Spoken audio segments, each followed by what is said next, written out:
안녕하세요. 스마일게이트 자산운용 부동산 투자팀의 임종헌 매니저라고 합니다. 저는 오늘 여러분께 ESG란 무엇이며 부동산 및 부동산 투자와 어떤 관계에 있는지에 대해서 설명드리는 시간을 가질까 합니다. 먼저 부동산이 무엇이고 부동산과 어떻게 연관이 되어 있느냐에 대해 살펴보겠습니다. 여러분도 잘 알고 계시듯이 ESG의 E는 환경적인 요소로 탄소 배출 저감, 수질 오염 개선, 신재생 에너지 사용을, S는 사회적인 요소로 인권 및 다양성 존중, 사회기여를, G는 지배구조적인 요소로 경영진과 이사의 자질 등을 의미합니다. 부동산 섹터에서는 이중 E, 즉 환경적인 요소가 수치화 및 객관화할 수 있는 요소이기 때문에 가장 주목받는 추세입니다. 또한 유엔 환경계획에 따르면 전 세계적으로 연간 배출되는 탄소 중 38%는 부동산에서 발생하는 탄소로 약 10%가 개발 단계에서 28%가 건축물 운영에서 배출되는 것으로 파악되어 부동산에 있어서 ESG 중 가장 집중해야 할 영역은 환경적인 영역이라고 볼 수 있을 것 같아요. 그럼 먼저 전 세계적으로 부동산 ESG를 어떻게 실천하고 있는지 알아볼까요? 먼저 글로벌 주요 국가 및 도시들은 2021년 개최된 제26차 유엔 기후변화협약 당사국 총회를 전후로 탄소 제로 로드맵을 구체화했습니다. 표를 보시면 상업용 부동산 거래가 활발한 상위권 도시들이 2030년까지 50에서 70% 수준의 탄소 감축을 계획한다고 발표했고, 이에 따라 부동산 탄소 제로화 계획도 구체화되고 있는 추세입니다.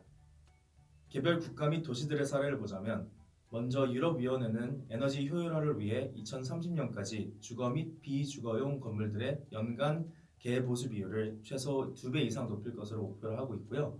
미국의 캘리포니아주는 2030년부터 모든 신축 상업용 건물을 대상으로 제로 에너지를 의무화할 계획입니다. 뉴욕시는 기후 활성화법의 도입으로 약 700평 이상 건축물을 대상으로 탄소 배출을 2030년까지 40%, 2050년까지 80% 감축을 목표로 삼고 있으며 2024년부터는 탄소 배출 기준치를 적용하여 그 이상 배출 시 징벌세를 부과할 계획입니다. 영국은 에너지 효율에 따라서 A부터 G까지의 등급을 부여하는 건물 에너지 성능 인증 제도를 도입하여 F 그리고 G 등급에는 임대를 제한하고 있으며 싱가포르는 2030년까지 전체 건물 연면적의 80%를 친환경화하는 등의 목표를 갖고 있습니다. 서울의 경우 2026년까지 온실가스를 2005년 대비 30% 감축 계획이며 제로 에너지 인증을 의무화할 계획입니다. 이렇게 전 세계적으로 정부 차원에서 ESG 실천이 활발히 이루어지고 있는데 왜 자산운용사를 포함한 부동산 투자자들은 ESG에 더욱 관심을 가져야 할까요? 저는 오늘 두 가지 핵심 요소인 수익률과 투자자 유치의 관점에서 한번 얘기해 볼까 합니다. 수익률은 부동산 투자자들이 가장 중요시 여기는 요소라고 해도 과언이 아닌데요. ESG 실천을 함으로써 얻는 높이 및 용적률 인센티브, 세제 혜택, 그리고 그린 프리미엄을 통해 수익률을 높일 수 있습니다. 먼저 용적률이 어떤 개념인지 모르시는 분들을 위해 간단히 설명드리면 지상층 바닥 면적을 대지 면적으로 나눈 숫자입니다. 사진에 의해서는 대지 면적이 100제곱미터, 지상층의 바닥 면적이 150제곱미터이니 용적률이 150%로 계산됩니다. 즉, 용적률 제한이 높을수록 지상으로 큰 면적의 건물을 지을 수 있는 것이죠. 다시 본론으로 돌아가 높이 및 건폐율 인센티브에 대해 살펴보겠습니다. 녹색 건축물의 건축을 활성화하기 위해 제정된 법인 녹색건축물 조성지원법 제15조를 보시면 일정 기준을 충족시키는 건물에 대해 용적률 및 높이의 115%까지 요건을 완화받을 수 있고, 그 일정 기준이라 함은 같은 법 시행령 제11조에 언급되는 녹색 건축의 인증, 에너지 효율 등급 인증, 제로 에너지 건축물 인증 등을 받은 건축물입니다. 완화되는 범위는 표에서 보시듯이 친환경 인증 등급에 따라 그리고 재활용 건축자재의 사용량에 따라 요건 완화를 차등적으로 적용받습니다. 이렇게 용적률 및 높이의 요건을 완화받게 된다면 한정된 토지로 더욱 넓은 면적의 건물을 지을 수 있으니 수익률 개선에 도움이 되는 요소겠죠. 다음으로 친환경 건축물에 대한 세제 혜택도 있는데 지방세 특례 제한법 제47조의 2에는 녹색 건축 인증 건축물에 대해 취득세와 재산세를 감면하는 조항이, 제47조의 3에는 신재생 에너지 인증 건축물에 대해 취득세를 감면하는 조항이 있습니다.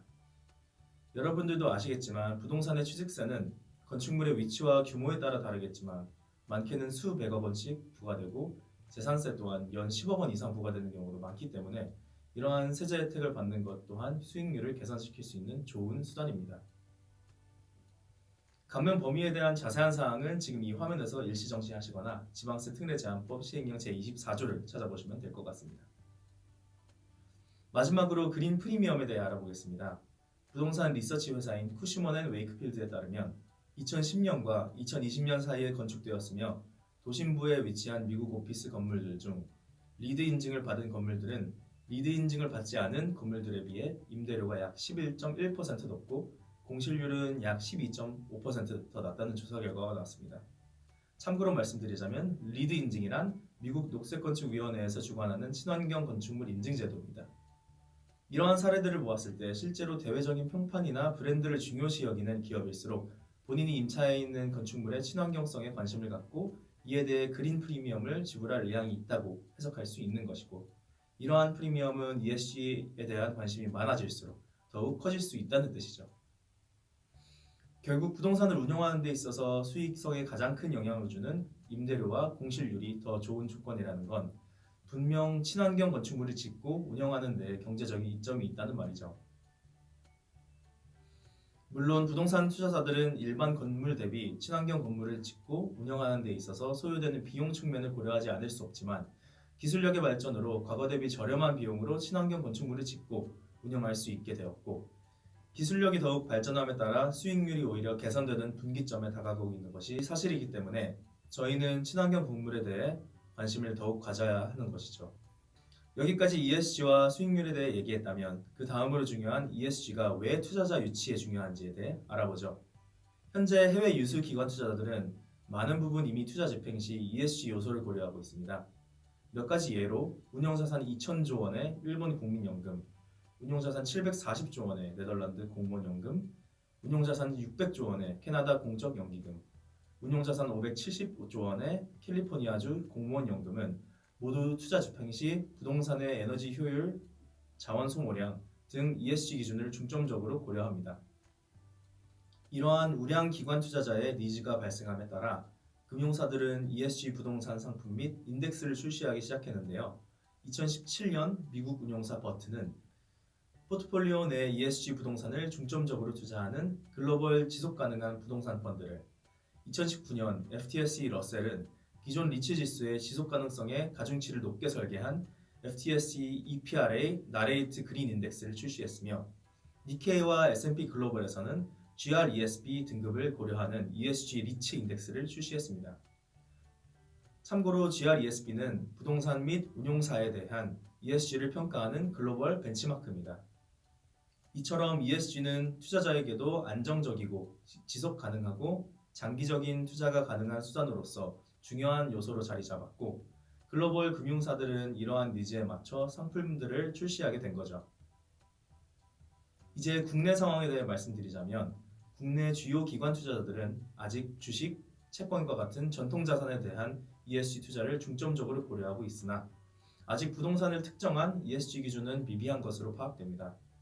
하지만 지난 10월 20일 보건복지부 국정감사에서 국민연금의 탄소 배출량 감축을 위한 넷 제로 계획 수립 연구에 대한 필요성이 공식 제기되는 등 부동산 ESG에 대한 국내 기관 투자자들의 책임 투자도 관심이 커지고 있으며 이전에 본 글로벌 금융사들의 사례와 같이 저희도 이러한 니즈에 부합하는 상품을 출시해야 투자 유치가 원활해지는 것이죠. 오늘은 부동산 ESG에 대해 알아보았는데요. 여러분이 평소에 궁금해하시던 ESG는 무엇이고 부동산과 어떻게 연관이 있는지에 대한 답변이 잘 되었길 바랍니다. 우리가 평소에 친환경을 생각하면 사회공헌, 희생과 같이 희생적인 단어를 떠올리기 마련이지만 부동산 투자에 있어서의 친환경은 점점 브랜드와 가치, 그리고 또 다른 기회로 자리 잡아 가는 것 같습니다. 저희도 마찬가지고 여러분도 그런 기회를 잘 잡아 가치 있는 투자를 하시기 바랍니다. 이상 스마일게이트 자산운용 부동산 투자팀의 임종헌 매니저였습니다. 감사합니다.